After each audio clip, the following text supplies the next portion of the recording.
할렐루야. 오늘 하루도 주님의 은혜가 함께하는 귀한 삶 된 줄로 믿습니다. 새벽에 승리하는 믿음의 삶을 통하여 주님과 함께 동행하는 거룩하고 아름다운 하루의 삶이 되시기를 바랍니다. 이 노아, 우리에게 끊임없이 잊을 수 없는 한 인물이기도 하죠. 그에게 막중한 임무가 주어졌습니다. 방주를 져라. 지금으로 말하면 축구장보다 조금 더 큰 그리고 높은 그러한 방주를 짓는 것. 지금의 기술과 능력으로도 한 개인이, 한 집이 그것을 감당하기는 정말로 어려운 일일 겁니다. 그런데 그 말씀을 받았습니다.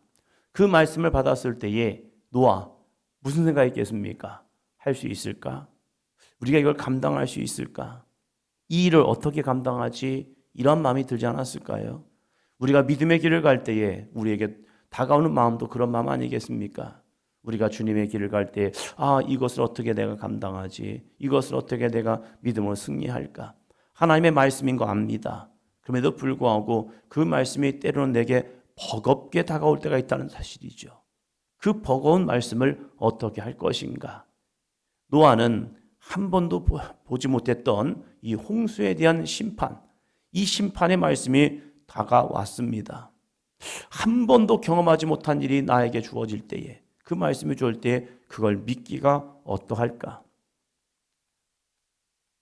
전도를 하다 보면 이 전도에 있어서 가장 중요한 게 무엇입니까? 예수님 믿고 구원받으세요. 천국 가세요. 근데 이 천국이란 것은 개인에게는 한 번도 다가오지 못한 경험입니다. 죽어서만이 갈 수 있는, 죽음 이후에 아니면 주님이 재림하심을 통해서 이루어질 수 있는 것이 바로 하나님의 완전한 나라 성취이죠. 그것을 우리가 경험하지 않았기 때문에 그거에 대한 복음을 전할 때에 그 복음을 믿는 것이 쉽지 않습니다. 교회를 다니지만 우리가 죽음에 대한 생각을 하고 살죠. 왜? 주변에서 죽는 사람들이 있으니까. 그러나 그 죽음 이후에 나는 어디로 갈 것인가에 대한 고민성, 이 고민성을 가지면 믿음의 생활을 할 수밖에 없는 거죠. 왜?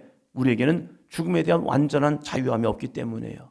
그래서 내가 의지하는 분이 누구일까? 그래서 예수님을 믿고 나아갈 수밖에 없는 것이 죽음에 대한 확실한 자기의 이 인식이 되면 우리는 예수님을 믿을 수밖에 없는 거죠. 그러나 우리 모두에게는 죽음에 대한 경험이 없습니다. 그렇기에 죽음 후에 심판이 있다 할지라도 그것이 어떻게 되는지 그것이 믿음으로 확 다가오지 않는다는 거죠. 노아의 시대를 한번 생각해 보시기 바랍니다. 노아의 시대에 물이 하늘에서 내렸다? 비가 내렸다?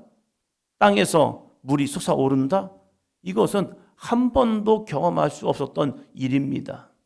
그러한 일 속에서 노아는 하나님의 말씀을 받은 거예요. 있지도 않은 일, 있지도 않았던 일들, 이러한 일들이 그에게 주어졌을 때 노아의 삶을 보면 참 놀라운 것이 성경에서 이걸 반복합니다. 7장 5절입니다. 7장 5절. 노아가 여호와께서 자기에게 명하신 대로 다 준행하였더라. 아멘. 노아의 삶을 보면 끊임없이 이 노아의 첫 번째부터 마지막 시간까지 이 인생의 삶을 보면 노아가 여호와께서 자기에게 명하신 대로 자기의 생각이나 자기의 의지나 자기의 마음대로가 아니라 노아가 여호와께서 자기에게 명하신 대로. 그러면 심판받는 사람들의 특징이 무엇입니까? 하나님의 말씀과는 상관없이 자기의 생각대로, 자기의 마음대로, 자기의 뜻대로 살아가는 사람들. 그러다 보니까 하나님의 말씀에 대한 준수, 순종, 복종 이게 없는 거예요. 자신의 감정대로 살아가고 자기의 의지대로 살아가는 것이 하나님을 떠난 사람들의 특징이었다면 해요. 그런데 하나님이 이 노아의 삶을 보니까 명령하시면 그 명하신 대로 하거든요. 말씀에 순종하고 말씀을 따라가고 말씀을 의지하고. 근데 그 말씀이 그렇게 생각만큼 쉽지 않단 말이에요. 근데 그 말씀을 하루, 이틀, 사흘, 무려 성경에서는 120년의 시간이 걸렸다. 이건 말도 안 되는 시간들이죠. 그 많은 시간 동안 하나님의 말씀을 의지하고 나간다는 것, 우리가 1년 동안 하나님의 말씀을 지켜나가는 것도 쉽지 않잖아요. 신년을 시작하면서 우리가 마음에 작정을 합니다. 올해는 이렇게 한번 살아봐야지 라고 하지만 그것을 끝까지 달려가는 것, 그것도 만만치 않습니다. 그러나 그 많은 시간 동안 노아가 방주를 지면서 무슨 생각을 했을까? 노아 주변에 있는 이 자녀들은 무슨 말을 했을까? 처음부터 끝까지 이것을 순종하면서 했을까? 저도 어렸을 때 아버지랑 같이 형들과 함께 일하면서 했던 말이 그거예요. 힘드네. 어린아이가 감당하기는 힘든 거예요. 논에 가서 일하고 밭에서 일하고 아버지 옆에서 일 도와드리고 이런 것들이 이게 만만치 않아요. 처음에는 재밌죠. 안 해보던 일을 하니까 아버지랑 같이 가서 일을 하니까 재미있죠. 그러나 시간이 좀 지나면 뜨거운 태양빛이 지쳐요. 그래서 어떻게 이 일을 피할까 해가지고 얘기를 하면 그래 너는 가서 집에 가서 엄마 도와드리고 그래. 그러면 엄마도 가서 도와드려서 이제 반찬도 해오고 찬거리도 해와가지고 이제 엄마랑 같이 오고 그러면서 한단 말이에요. 그러나 그 많은 시간 동안 이 일을 감당할 때에 노아의 자녀들은 처음부터 끝까지 순종했을까? 노아의 마음에는 갈등이 없었을까? 내가 지금 뭐하고 있는 거지? 내가 지금 가고 있는 길이 맞는 것일까? 하나님이 나에게 말씀한 것이 정말로 이루어질까? 이러한 수많은 갈등과 고민이 있었을 텐데 그럼에도 불구하고 노아의 삶은 여호와께서 자기에게 명하신 대로 다 준행하였더라. 우리는 조금만 힘들어도 어려워도 내 길이 조금 막막해 보여도 주님 이거 맞아요? 나 안 할래요 하면서 투정하는 우리의 모습이 있지 않습니까?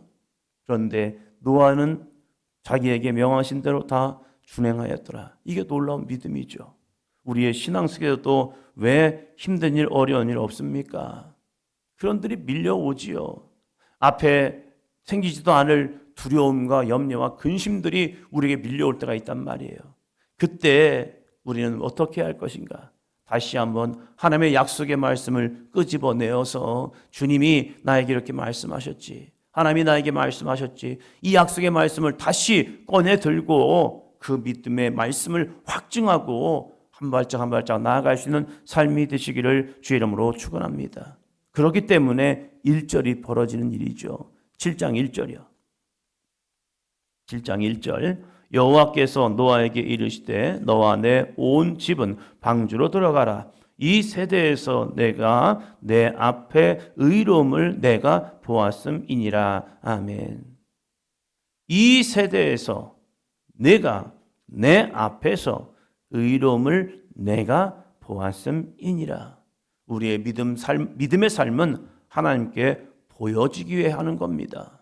신앙은 보여줘야 합니다. 마음에만 간직하고 두고 하나님 제 마음 아시죠? 제 마음 아시죠? 이게 아니라는 거예요. 신앙생활은 하나님 앞에서 내 신앙을 보여드리는 것. 이것이 아벨의 제사이기도 했죠. 아브라함의 믿음이기도 하고요. 수많은 믿음의 사람들은 자신의 믿음을 하나님께 내어놓았습니다. 하나님 제가 이러한 믿음을 가지고 하나님을 붙듭니다. 의지합니다.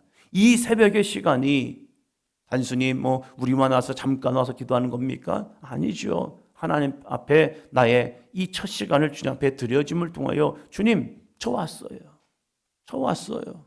주님 저를 봐주세요. 이것이 한나의 기도이기도 했죠. 성전에 와서 정말로 탄식하며 기도하는 이 한나의 눈물의 기도 하나님이 보셨고 그래서 엘리 제사장을 통하여 그에게 응답하심을 통하여 그 응답을 확증하고 나왔던 한나의 기도도 있었죠. 이 새벽에 우리가 나와서 기도하는 이 모습 피곤하고 때로는 오늘은 가기 싫네 함에도 불구하고 다시 일어나 주님 앞에 나와서 기도하는 모습들 주님의 은혜를 사모하며 주여 이 시간 첫 시간을 주님 앞에 드립니다. 이 믿음으로 드리는 여러분의 거룩한 믿음의 삶을 하나님께서 놀랍게도 이렇게 말씀하십니다.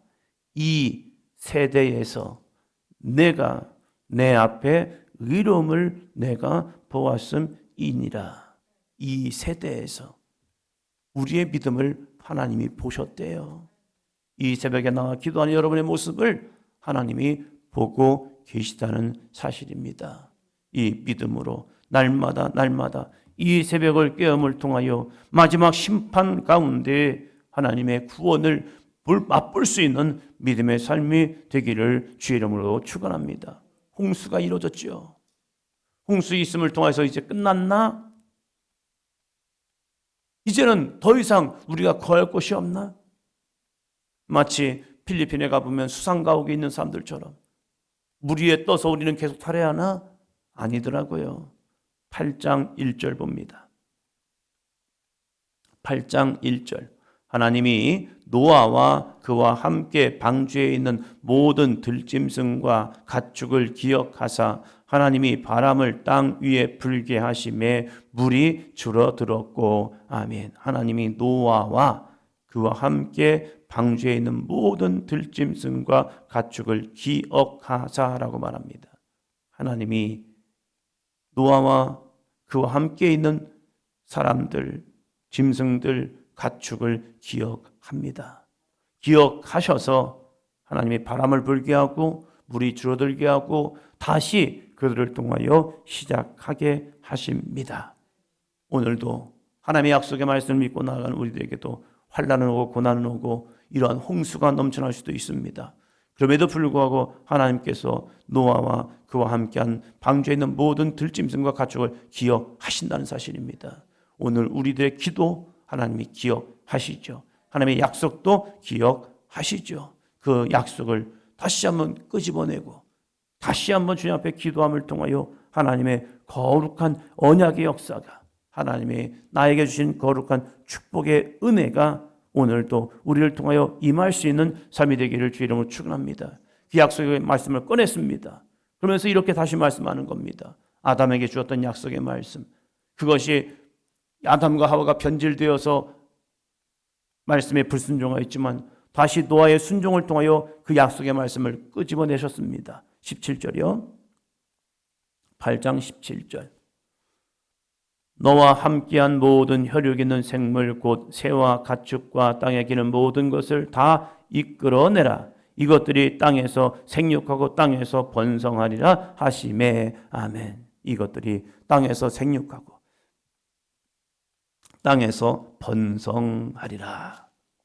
목회를 이제 처음 시작을 준비하면서 저희 퇴수회라는 걸 합니다. 이제 4학년이 되고 졸업을 하면 목회를 나갈 저희들을 향해서 이제 선배님들이 불러서 목회는 어떻게 하는 건지 보여주시고 그리고 선배님들 이제 교회로 각자 방문해서 갖는 시간을 갖습니다. 그러면서 선배님들이 이런 말씀하세요. 뭐 그때만 해도 뭐 농사 그리고 시골로 가는 졸업생들이 많았기 때문에 이런 말씀하셔요. 내가 교회 시골에서 목회하다 보니까 이런 일이 벌어진다. 가끔 가다가 뭐 가축들 소를 위해서 기도해줘라. 그리고 돼지를 위해 기도해줘라. 뭐 새끼 안 난다. 뭐 한다. 문제 있다. 아프다. 기도해줘라. 그러면 가야 할 거냐? 아니 목사가 돼가지고 돼지 붙잡고 기도해 줄 거냐? 소를 붙잡고 기도해 줄 거냐? 이 부분에서 어떻게 할 거냐? 이러한 이제 질문을 하십니다. 그럼 목사라는 것은 목회만 교인들과만 함께하는 것이냐? 그럴 때 성경을 보면 그렇지 않더라고요. 노아로 인하여서 노아의 들짐승과 가축과 모든 생물이 복을 얻게 됩니다. 믿음의 사람들을 통하여서요, 나만 복는 것이 아니라 내 삶에만 복을 얻는 것이 아니라 내가 하는 기업과 이 하는 일, 직장과 사업장 속에서도 하나님은 복 주시기를 원한다는 겁니다. 왜요? 하나님은 우리를 복의 통로로 삼아 주시기 때문입니다. 하나님께서 노아만 구원하는 것이 아니라 노아의 방주 안에 있는 그의 가정 안에 있는 그의 틀 안에 있는 영역 안에 있는 모든 것이 생육하고 번성하는 축복을 얻게 됩니다. 오늘도 우리의 발걸음 속에서 하나님, 내가 가는 길이, 내가 하는 일이, 내가 하고 있는 이 감당하고 있는 모든 일들 속에서 하나님이 주시는 형통하는 은혜가 있게 하여 주시옵소서. 내가 만지는 것들이, 내가 밟는 것들이 하나님의 은혜의 땅이 되게 하여 주시옵소서. 함께 기도하며 축복하며 나가는 이 한 날의 삶이 되기를 주의 이름으로 축원합니다.